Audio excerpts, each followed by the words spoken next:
Hello everyone, I'm Blake Childress, I make films. Hello everyone, I'm Blake Childress, and I'm that one filmmaker.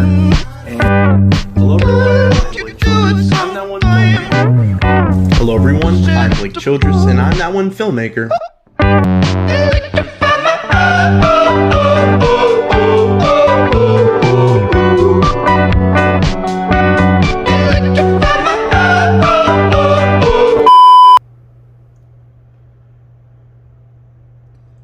Hello everyone, I'm Blake Childress and I'm that one filmmaker, and today I'm reviewing Tenet, the first new Hollywood movie since like March. Honestly, I was really excited for this movie because I pre-ordered my tickets for the early access screening. You know, I got my snacks, I sat down in the theater, and it was bad. It just wasn't good. Yeah, it's somehow bad. It's kind of funny. Christopher Nolan, who has made the Dark Knight trilogy, Inception, Memento, Dunkirk, Interstellar, and so many other good movies that I forgot the fact that some directors just make bad movies sometimes. Now you're probably wondering, how? How is it bad, Blake? It has an 80% on Rotten Tomatoes. Well, let me tell you why. SAT test the movie. So let's just start with the obvious. This movie just makes no fucking sense. I know some Nolan fan in the comments will put this long drawn out comment talking about the flow of time, quantum mechanics, the reversing of time through moving forward, and you know, things that are common knowledge in 2020. One of these bullets is like us, traveling forwards through time. The other one's going backwards. Can you tell which is which? Movies can be complicated and have really hard to understand concepts. In fact, there's this movie called Inception, I don't know if you've ever seen it, where it also has a complex and hard to grasp concept. You create the world of the dream. We bring the subject into that dream, and they fill it with their subconscious. But you know what sets Inception apart from Tenet? Inception is a movie where you really don't need to understand it, because the movie doesn't even try and explain its concept. The most you need to know is the layers of dreams. Inception is having a dream inside of a dream inside of a dream, and anything past that is pretty much purgatory. That's because Inception doesn't try and explain how it works. It just gives you the basics so you can follow the story as it moves along. As for Tenet, every single piece of dialogue is just spent explaining the concept and how the film's rules actually work. And for the dialogue that isn't ruined by how loud the score was, every dialogue felt like a college professor teaching. Why does it feel so strange? You're not shooting the bullet. You're catching it. Whoa. The movie isn't letting you figure it out as you go along, it has to tell you how it works. And to be honest, I still don't know how it works. Basically, the way we live through time is actually moving in reverse, so they create this machine that allows you to invert and move through time how it's actually supposed to, which is from the future to the past in reverse. And so there's a guy with a formula who wants to destroy the world by destroying the formula for reverse time shit. And there are characters who live their relationships backwards and then others who do it forwards. And it just doesn't make any sense. And I only know any of this not from what happens, but from the movie's flat exposition all throughout. Characters. One problem this movie has is that Nolan does not really give us characters to care about, which is because none of the characters have development. There is almost never a moment where the movie decides to stop doing exposition and just let its actors talk to each other like human beings. I'm not saying Armageddon here. No. Something worse. The only one I could notice was when the character Kat talks with her son. That's the only bit of character in this 2.5 hour long movie. One thing I would hear from people is that this movie was considered Nolan's James Bond.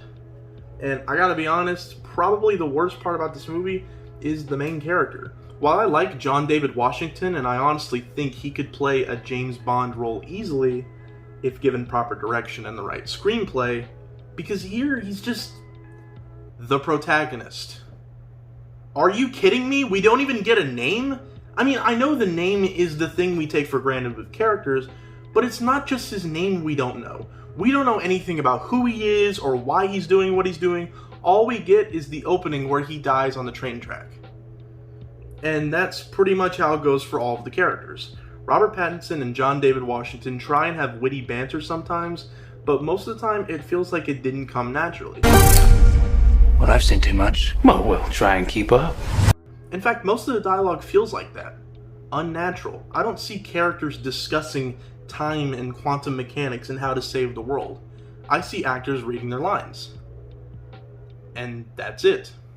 What would have made this film work better is if Nolan gave it an emotional heart, something that will connect us with the characters and make us want them to succeed. Like Leonardo DiCaprio in Inception wanting to see his family again.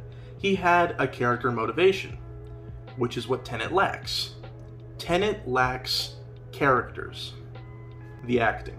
I already mentioned that Washington, while he tries his best, fails simply because he has no character, which is the same for everyone.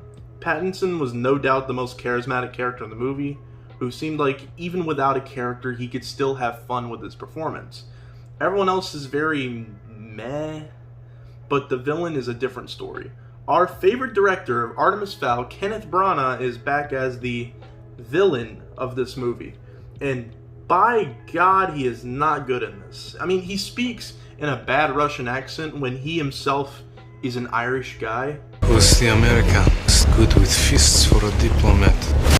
Like, why the hell didn't you just cast a Russian person in the role? Or just make his character an Irish person? I mean, he isn't like Nikolai from Black Ops Zombies. You don't want my soul. It probably tastes like vodka. Vodka. But still, it's just really hard to sit through in the scenes where he's supposed to be threatening. Now, you want to know something really funny? While the main good guy characters lack much motivation, apart from the vague prevent World War III. Standard. We're trying to prevent World War III. Branagh actually has a motivation, which itself is really stupid. Basically, he thinks Washington is having an affair with his wife, which was not developed at all, and then the two just kiss in the ending like they had any romantic connection. But because of this affair, he admits that if he can't have his wife, then no one can. You know, not bad at first, but that's his motivation for basically wanting to end the world by destroying the time travel reverse formula. When he dies, the world dies. Just kill your wife! I mean, I'm not sure if they pointed this out in the movie, but he has a son. Like, he would be killing his own kid just because his wife doesn't love him anymore. Like, what the fuck? Now that's what I call a divorce. The good. I'm not kidding when I say, but it's hard to really find much good in this movie at all. Apart from Pattinson, I guess the effects look pretty cool. Watching Pattinson and Washington walk through a crowded airport runway and seeing all the extras doing things in reverse is cool and impressive, but that's about it. Oh, and there was a twist that was revealed when the main characters have to experience moving in reverse that I thought was really cool.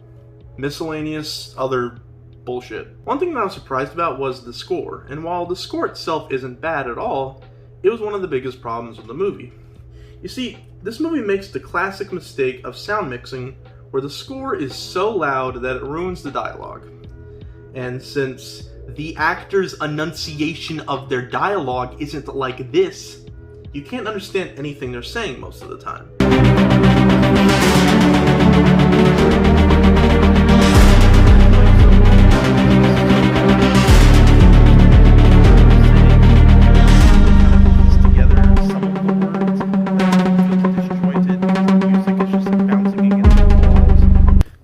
The sound mixing is so fucked up.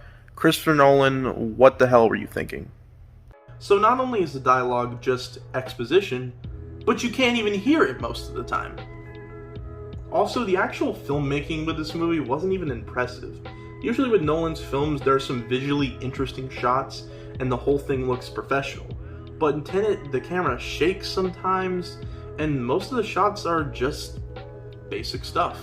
If I had no idea about movies or movies coming out, I'd probably assume Tenet is one of Nolan's older films, and something like Inception is his newest film in 2020.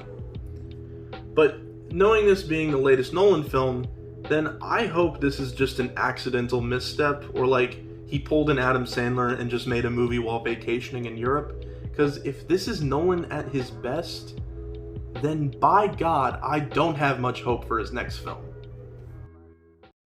Thank you guys so much for watching. Let me know what you guys think. Have you seen Tenet? Do you agree with my criticisms of the movie, or do you think it's yet another Nolan masterpiece? Let me know in the comments. I'm honestly pretty sad that this movie didn't turn out well, because the only other movie that's out right now is like The New Mutants, which, I mean, come on, it's The New Mutants.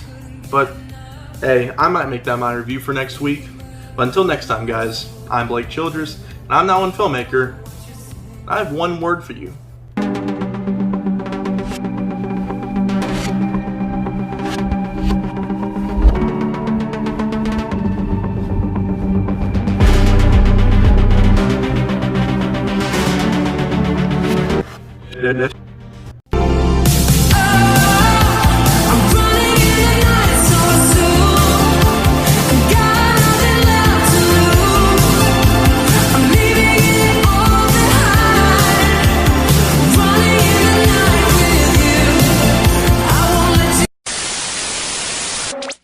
Tenet.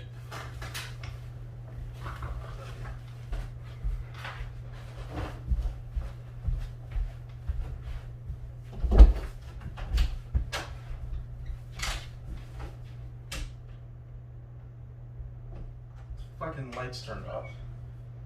Did that ruin the shot? Oh my god. Oh my god, my video is ruined. Why am I doing a JFK impersonation? Just a storm, dick. Sit down.